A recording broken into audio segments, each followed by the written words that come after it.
10,000, 20,000, 1 लाख की SIP चल रही है तो उस पर कितना कमीशन देना पड़ता है, हमको कितनी बार देना पड़ता है, डिटेल में समझते हैं। और कमीशन बचाने का प्रॉफिट और लॉस क्या है उसको भी समझते हैं डिटेल में। सो वीडियो में अंत तक बने रहिएगा। Hi, I am Viplav Majumdar, I am founder of Plan Your World Training Academy. आप अपने फाइनेंशियल एडवाइजर बन सकते हैं planyourworld.com पे। मनी IQ से इसकी शुरुआत कर सकते हैं पढ़ाई की, सिर्फ 3 दिनों में, ट्यूसडे से लेकर थर्सडे तक शाम को 7:30 बजे। And you will find whatever you have been told about finance, about managing finance, it is wrong. So prepare your register, hold all the investments. जितने इन्वेस्टमेंट्स हैं सब रोक करके तब मनी IQ में आइए, वरना नुकसान होगा। अगर मैं आपसे कहूं कि आपकी गाड़ी बाहर खड़ी है घर के और वहां से पेट्रोल कोई चुरा रहा है तो आप दौड़ के जाएंगे, लेकिन इन्वेस्टमेंट से नुकसान हो रहा है, क्या ये बात पता भी है? 99% people don't know that they are making wrong investments, and you need to check your investments because ultimately the quality of life depends on the maturity of your investments. Links are in the description. You can learn with just 299 with the commitment of 6 hours, even if you need to take leave from your office, because after the age of 40 the only thing that is important is money management, because you have less opportunities in your career and all you need to do is money management in your life. Do remember, no agent, broker or banker is interested in your life. You have the phone book, you can check it. चलते हैं हमारी Excel पे। हमने prepare किया है आपके लिए ये SIP का कैलकुलेटर, जिसमें आपको दिखता है कि आपने अमाउंट कितना इन्वेस्ट किया। We can change it, so it can be 10,000 या 20,000, 25,000, जो आप इसको करना चाहें कर सकते हैं। Now you have return of 12%। This is growth. So आपकी जो जर्नी है लाइफ की, उसमें आपके मन में एक ही चीज है, मेरा करियर बढ़ता जाएगा, मैं उसके साथ में इन्वेस्टमेंट बढ़ाऊंगा। सो 10% मेरा करियर में इंक्रीमेंट है, तो इन्वेस्टमेंट का भी इंक्रीमेंट मैंने 10% ले लिया। So first year you are investing 2,40,000 rupees. Now ये है आपका beginning of the year amount, हमने इसको ईयरली लिया है।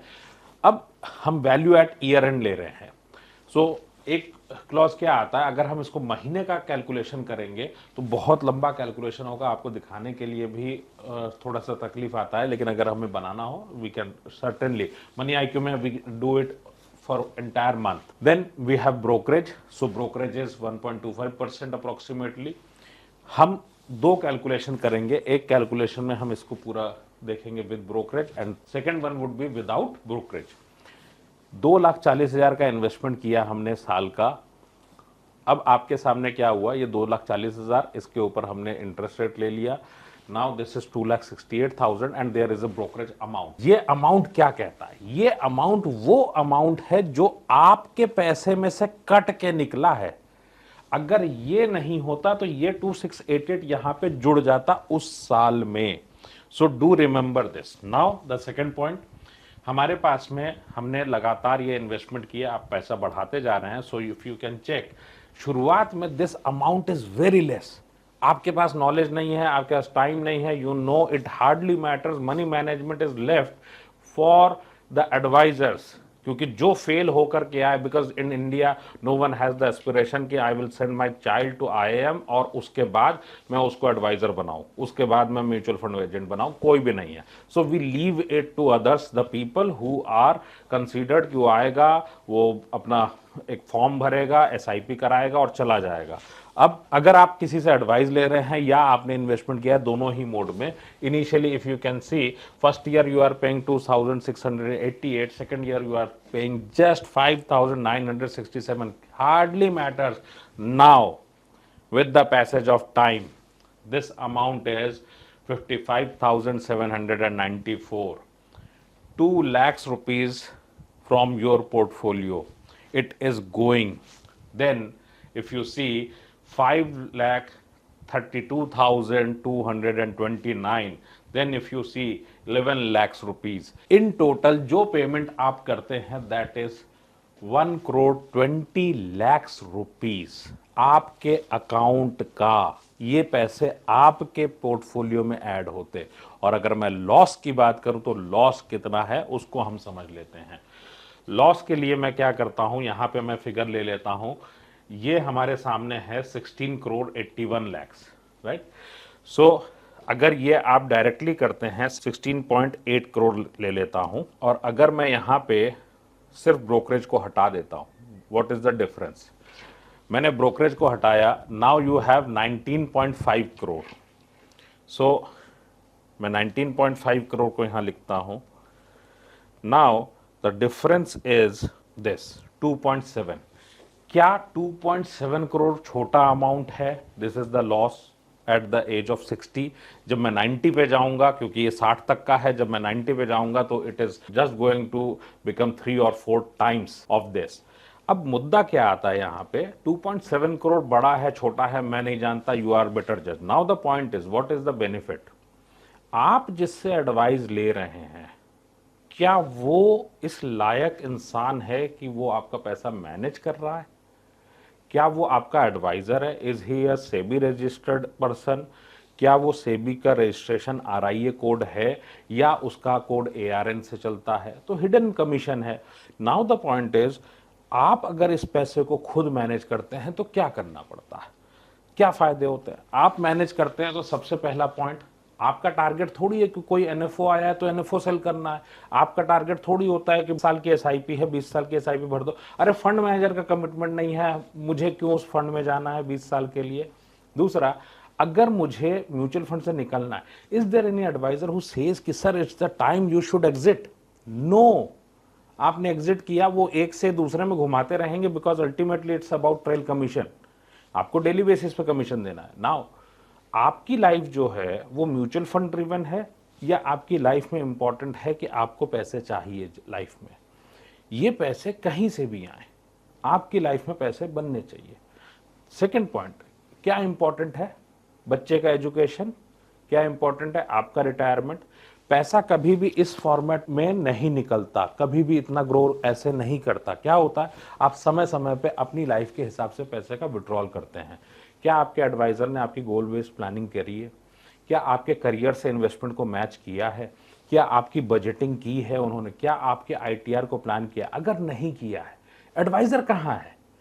That means you are paying this amount to a broker, and if it is a broker, that means he is selling a plan, he is not planning anything.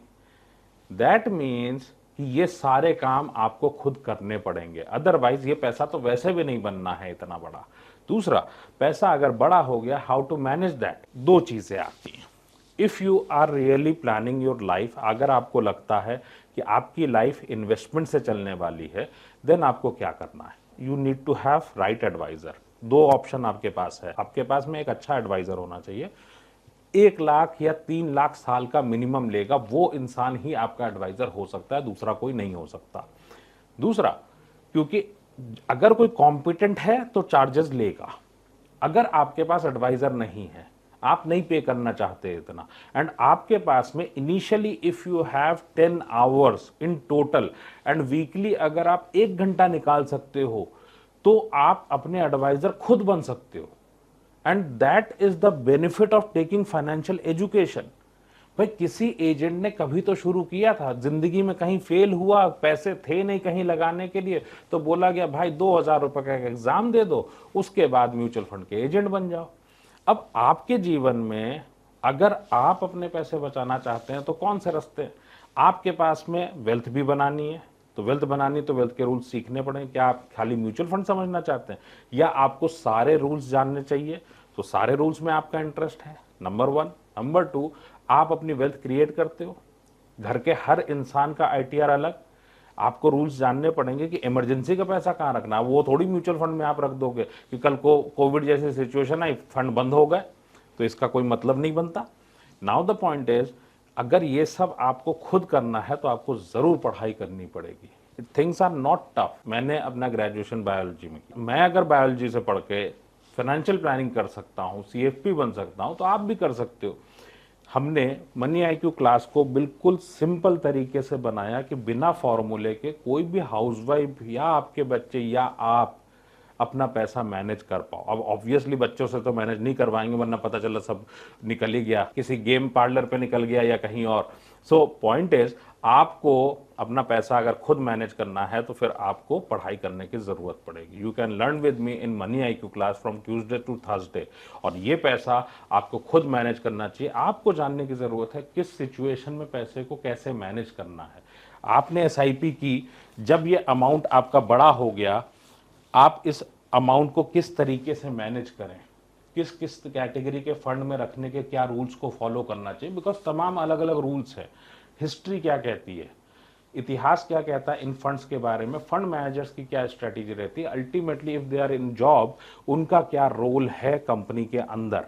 End fund की performance की अगर मैं बात करूं, PMS कहाँ fit होता है, कहाँ पे आपके लिए इक्विटी फंड फिट होते हैं, कहाँ पे हाइब्रिड फिट होते हैं, एसडब्ल्यूपी कैसे प्लान होता है, you will learn about these things. अपना एडवाइजर खुद बनो। लाइव सेशन में मेरे साथ पढ़ना हो तो book your seat with the link below and that is at just 299। और अगर आपके पास समय की कमी हो then you can take the recorded version, साथ में मिलेगी मेरी e book and you will get the invitation for live session. All these 3 things are available at just 499। Links are in the description. Save future of your family, इतने पैसे से आपके बच्चे की एजुकेशन ज्यादा अच्छी होगी।